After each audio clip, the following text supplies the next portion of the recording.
First chapter हमने किया बड़े भाई साहब, और थर्ड चैप्टर हमने किया ततानरा वामिरो कथा।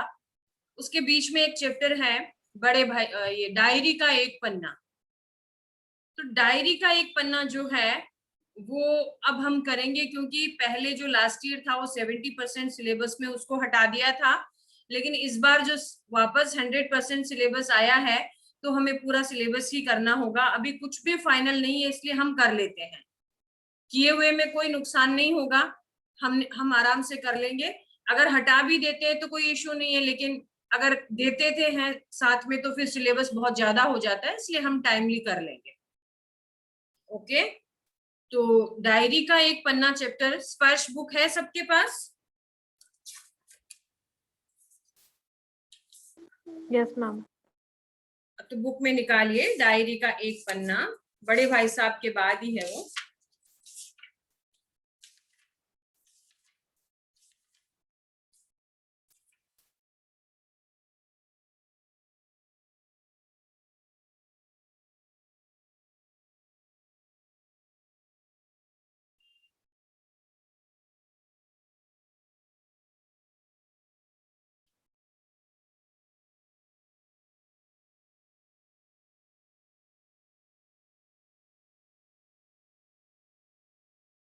सबने निकाल ली बुक? स्टार्ट करें? Yes ma'am. ध्यान दीजिए, डायरी का एक पन्ना के लेखक है सीताराम सेकसरिया। सीताराम सेकसरिया। वैसे बच्चों सीबीएसई में लेखक के जीवन परिचय के बारे में या लेखक के बारे में नहीं पूछा जाता है, लेकिन हमेशा चैप्टर से पहले हमें लेखक का नाम, उसके बारे में थोड़ी जानकारी होनी चाहिए। आप जब भी क्वेश्चन लिखोगे, सपोज ये आ गया, इसी में से एक चैप्टर आ गया कि या फिर बड़े भाई साहब में से आ गया कि बड़े भाई साहब के अनुसार जीवन की समझ कैसे आती है, तो उसकी शुरुआत अगर आप राइटर के नाम से करोगे, उसकी शुरुआत किससे करोगे आप? लेखक के नाम से करोगे, तो एग्जामिनर पे बहुत अच्छा इंप्रेशन होगा कि बच्चे ने पूरा अच्छे से पढ़ा है, उसको पूरा नॉलेज है कि किसने लिखा है, क्या कहना चाह रहा है। इसलिए हमें एटलीस्ट नाम का तो पता होना ही चाहिए। तो आप लोग मुझे बताओ कि बड़े भाई साहब के राइटर कौन है? प्रेमचंद। मुंशी प्रेमचंद। वेरी गुड, प्रेमचंद हैं। और इसके ततानरा वामिरो के लीलाधर मंडलोई। कौन? लीलाधर मंडलोई। मंडलोई। Very good. तो हमें ये नाम पता होना चाहिए ताकि आप जो भी लिखो उसमें और ज्यादा दम हो जाए और ज्यादा वेटेज हो जाए। ठीक है, अब देखिए आज हम पढ़ रहे हैं सीताराम सेकसरिया की कलमबद्ध की हुई डायरी का एक पन्ना। तो पाठ प्रवेश में हम पढ़ लेते हैं कि अंग्रेजों से देश को मुक्ति दिलाने के लिए महात्मा गांधी ने सत्याग्रह आंदोलन छेड़ा था। अंग्रेज हमारे देश में गहरी जड़ें जमा चुके थे और उनको देश से निकालने के लिए अनेक तरह के आंदोलन हुए। हमारे देश के जो वीर थे उन्होंने तरह तरह से अपना दमखम लगाया, और महात्मा गांधी जो थे उन्होंने हमेशा उनका ये सिद्धांत था कि जितना काम प्यार से आसानी से बन जाए, खून खराबा नहीं हो, वो ज्यादा अच्छा है। तो उन्होंने एक आंदोलन छेड़ा था, कौन सा? सत्याग्रह, यानी सत्य के लिए आग्रह, सत्य के लिए निवेदन करना, आग्रह करना। इस आंदोलन ने जनता में आजादी की अलख जगाई। यानी पहले लोगों में इतना नहीं था कि हमारा देश भारत जो है वो दूसरों की गुलामी में आ गया है। अंग्रेज जो थे वो व्यापारी बनकर यहाँ आए थे और आज ये मालिक बन बैठे। वो वैसा ही सीन हो गया जैसे हम काम वाली को घर में रखते हैं और वो पहले तो काम ही करती है, बाद में जब वो मालकिन बन जाती है तो घर के लोगों को अखरता है ना, बुरा लगता है ना, अपने ही घर में दूसरे लोग मालिक बन जाते हैं। तो वही स्थिति किसकी हो गई थी? इंडिया की हो गई थी। लेकिन फिर भी यहाँ के लोग जो है वो भोले होते हैं, इतना उनमें नहीं होता है। तो उन्होंने इस बात को भी स्वीकार कर लिया और ज्यादा उनमें ये नहीं थी कि कैसे भी करके इनको खदेड़ा जाए। तो कुछ लीडर, कुछ नेता ऐसे थे जो सामने आगे आए, नेतृत्व के लिए आगे आए और उन्होंने जनता में आजादी की एक अलख जगाई। देश भर से ऐसे लाखों लोग सामने आए जो इस महासंग्राम में अपना सर्वस्व न्यौछावर करने को तत्पर हो गए थे। सर्वस्व यानी सब कुछ, कि आप तो शुरू करो, अगर इसके लिए हमारा सब कुछ लुट जाए, अगर हमारे देश की आजादी के लिए, हमारी आन बान शान की रक्षा के लिए अगर हमारे प्राण तक चले जाए तो भी कोई गम नहीं है। 26 जनवरी 1930 को गुलाम भारत में पहली बार स्वतंत्रता दिवस मनाया गया था। ये अंडरलाइन करोगे आप। 26 जनवरी 1930 को गुलाम भारत में पहली बार स्वतंत्रता दिवस मनाया गया था। ये सिलसिला आगे भी जारी रहा। आजादी के 2.5 साल बाद 1950 में यह दिन हमारे अपने गणतंत्र के लागू होने का दिन भी बना, यानी इस दिन हमारा एक संविधान दिवस जो है वो हमने मनाया। प्रस्तुत पाठ में लेखक सीताराम सेक्सरिया आजादी की कामना करने वाले उन्हीं अनंत लोगों में से एक थे। वह दिन प्रतिदिन जो भी देखते, सुनते, महसूस करते उसे अपनी निजी डायरी में दर्ज कर लेते थे। बस ये बात आपको समझनी है कि वहां जो भी घटनाएं घटित होती थी, जहां जो आंदोलन होता, उसको सुचारू रूप से संचालित करने में क्या क्या बाधाएं आती, कौन कौन लोग होते, वो सब उस डायरी में लिख लेते थे। उसी में से ये एक पन्ना जो है, डायरी का एक पन्ना है, वो हमारे पाठ्यक्रम में शामिल है। समझ में आया? Yes ma'am. यह क्रम कई वर्षों तक चला। इस पाठ में उनकी डायरी का 26 जनवरी 1931 का लेखा जोखा है। नेताजी सुभाष चंद्र बोस और स्वयं लेखक सहित कलकत्ता यानी कोलकाता के लोगों ने देश का दूसरा स्वतंत्रता दिवस किस जो खरोश से मनाया। अंग्रेज प्रशासकों ने इसे उनका अपराध मानते हुए उन पर और विशेषकर महिला कार्यकर्ताओं पर कैसे कैसे जुल्म ढाए, यही सब इस पाठ में वर्णित है। यानी कोलकाता में जो अपने भारतीय लोग जो थे, उन्होंने किस तरह से परेशानियों का सामना करते हुए, अपनी जान की परवाह न करते हुए अंग्रेजों से भिड़ गए और उन्होंने अपना तिरंगा लहराया। वही सब कुछ इस डायरी के एक पन्ने में लिखा हुआ है। विषय, यह पाठ हमारे क्रांतिकारियों की कुर्बानियों की याद तो दिलाता ही है, साथ ही ये भी उजागर करता है कि एक संगठित समाज कृत संकल्प हो तो ऐसा कुछ भी नहीं जो वह नहीं कर सकता। ये पाठ बहुत ही प्रेरणादायी है। इससे हमें बहुत अच्छी शिक्षा मिलती है कि इंसान अगर ठान ले कि मुझे ये काम करना है तो उसे कोई नहीं रोक सकता है। जरूरत है दृढ़ संकल्प की। अगर आप ये ठान लो कि मुझे तो 10th में पूरे मार्क्स लाने हैं तो आपको कोई नहीं रोक सकता है, आप पूरे मार्क्स लाएंगे, भले ही आपका 9th तक कोई भी रिकॉर्ड क्यों नहीं रहा हो। ये इंसान की सोच पे निर्भर करता है। हम मन के हारे हार है, मन के जीते जीत। अगर आप मन से ये मान लो कि मुझसे तो कुछ नहीं हो सकता, तो आप कुछ नहीं कर पाओगे। और आप ये सोच लो कि नहीं, मैं ऐसा कोई काम नहीं है जिसे नहीं कर सकता हूं, तो आप करके दिखाओगे।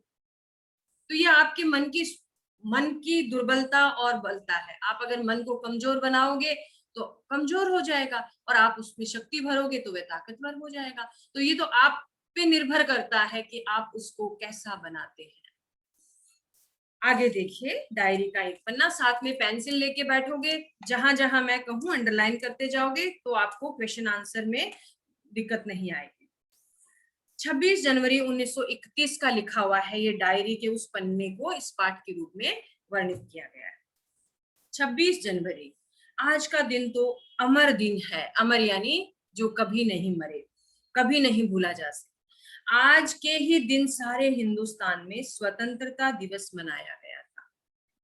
आज ही के दिन हिंदुस्तान में स्वतंत्रता दिवस मनाया गया था, और इस वर्ष भी उसकी पुनरावृत्ति थी। पुनरावृत्ति जैसे हमने हर साल 15 अगस्त मनाते हैं, हर साल हम 26 जनवरी मनाते हैं, तो ये उसकी पुनरावृत्ति होती है, दोहरान होता है, रिपीट जिसको हम करते हैं, जिसके लिए काफी तैयारियां पहले से की गई थी।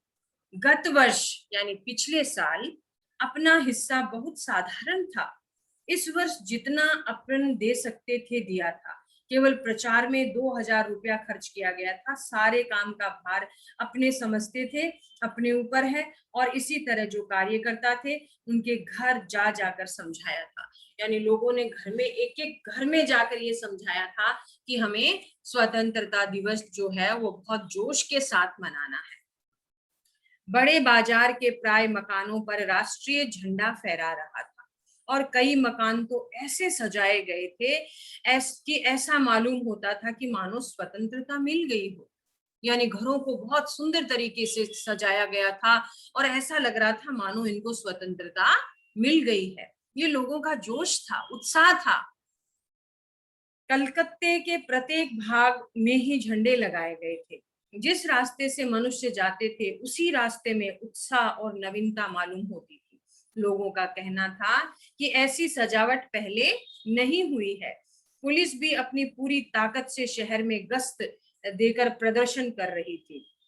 यानी पहरे पे घूमना, गश्त यानी पहरे पे घूमना। पुलिस जो थी अंग्रेजों की, वो भी अपनी पहरेदारी में कोई कसर नहीं छोड़ रही थी। जहां जहां उनको संभावनाएं लग रही थी कि यहाँ लोग इकट्ठे हो सकते हैं, वहां उन्होंने अपना पहरा बढ़ा दिया था। मोटर लॉरियों में गोरखे तथा सार्जेंट प्रत्येक मोड़ पर तैनात थे। गाड़ियां जो थी उनमें जो भी गोरखे थे, और सार्जेंट यानी सेना में एक पद होता है, जितने भी सिपाही, सार्जेंट यानी जितने भी बड़े पद के अधिकारी थे वो सारे तैनात थे, अलर्ट थे। कितनी ही लॉरियां शहर में घुमाई जा रही थी। अंग्रेजों की तरफ से बहुत सारी गाड़ियां थी जो शहर में चारों तरफ घूमकर ध्यान रख रही थी कि कहीं लोग इकट्ठे नहीं हो जाएं। घुड़सवारों का प्रबंध था। कहीं भी ट्रैफिक पुलिस नहीं थी। सारी पुलिस को तो इसी काम में लगा दिया गया था। यानी सारी पुलिस को इसी काम में लगा दिया गया था कि आप ध्यान रखो।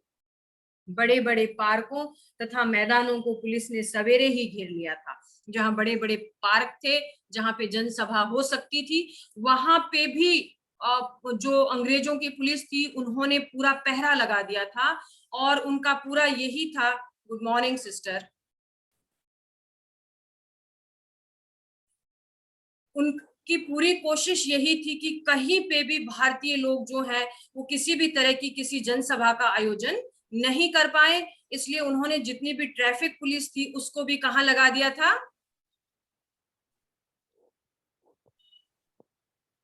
कहाँ लगा दिया था क्लास?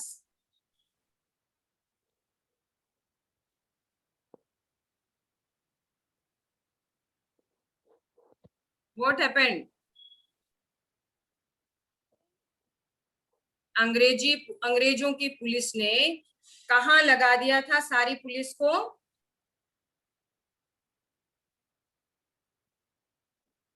स्वतंत्रता दिवस की तैयारी में। किस बात की तैयारी चल रही थी?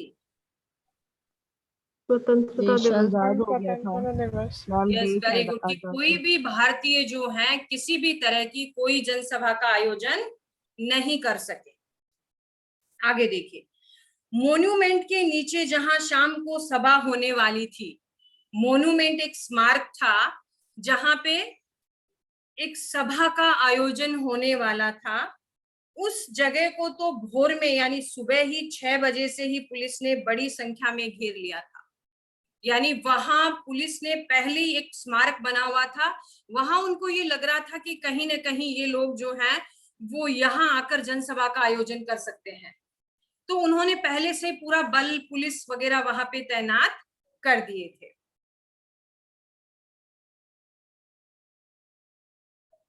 सुबह 6 बजे ही उन्होंने उस मॉन्यूमेंट को घेर लिया था।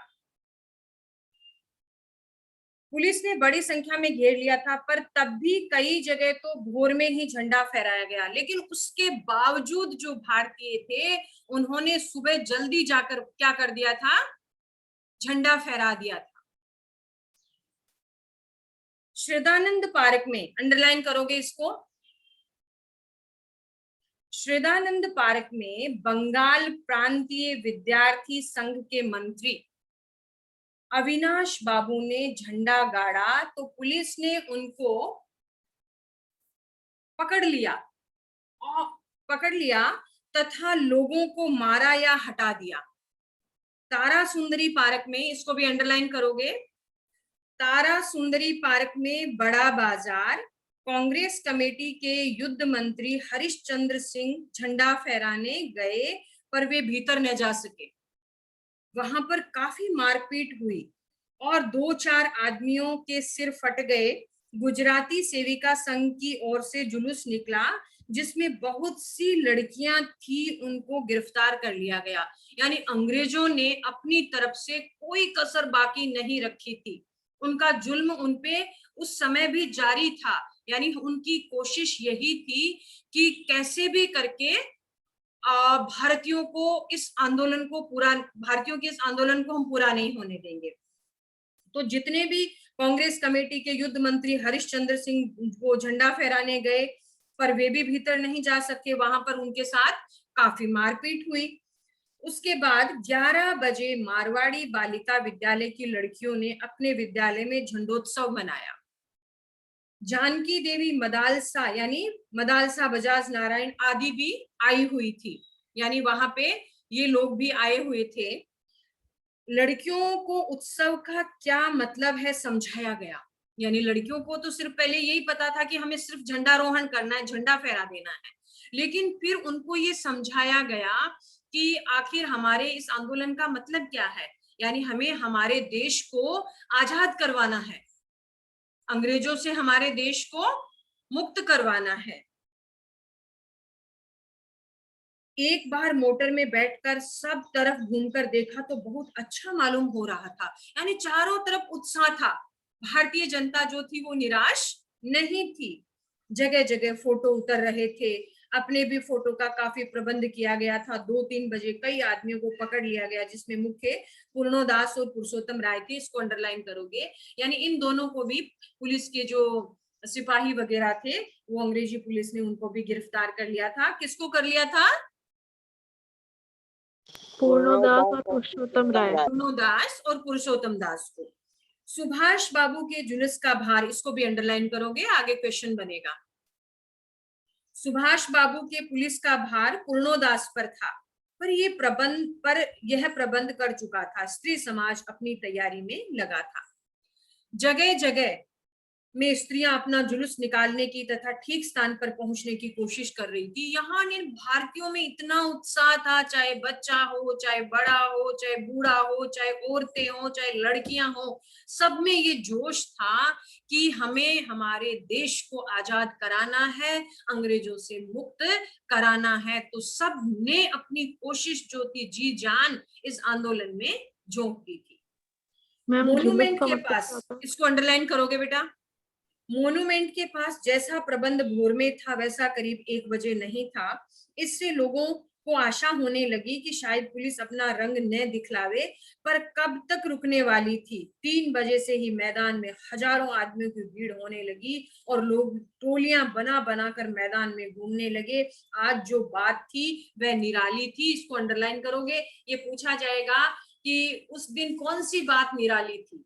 यानी भारत को स्वतंत्रता दिलाने के लिए जो आंदोलन चलाया गया था उसमें भारत का हर एक व्यक्ति था। यानी कोलकाता में रहने वाले बच्चे, बूढ़े, जवान, लड़कियां, स्त्रियां, सब उस आंदोलन को पूरा करने के लिए अपनी जी जान तक झोंकने के लिए तैयार थे।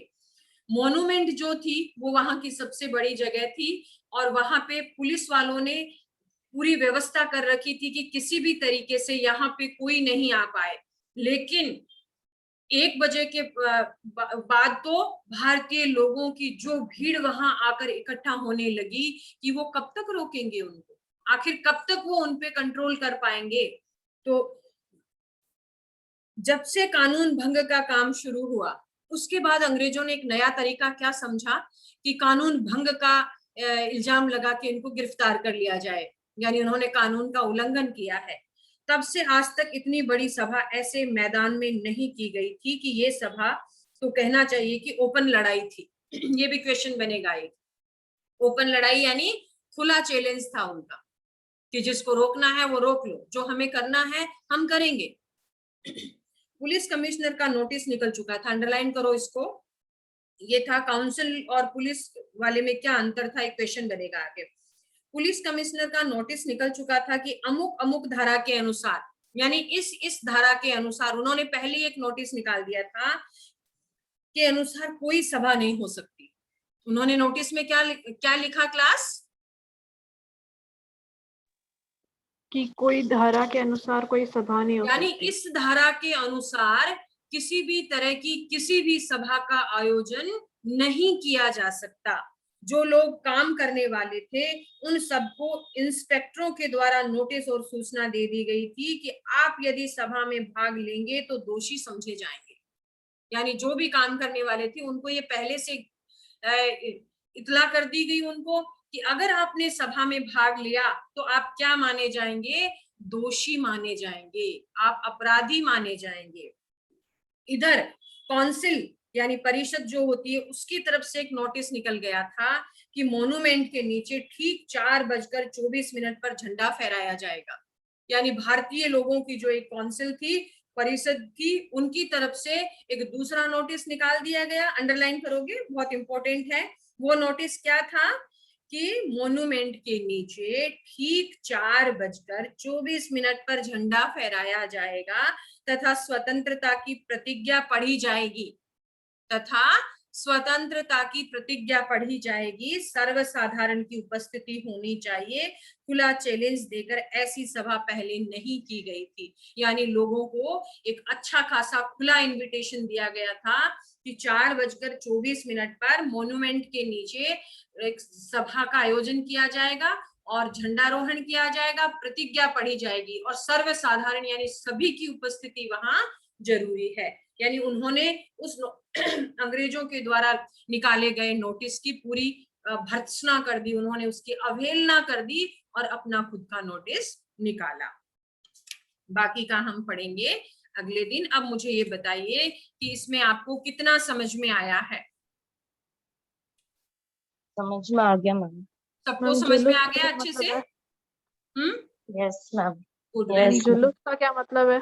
जुलूस हम ये निकालते नहीं है, क्या कहते हैं उसको, बहुत सारे लोग एक साथ हो जाते हैं, जुलूस कह दो, जलसा कह दो।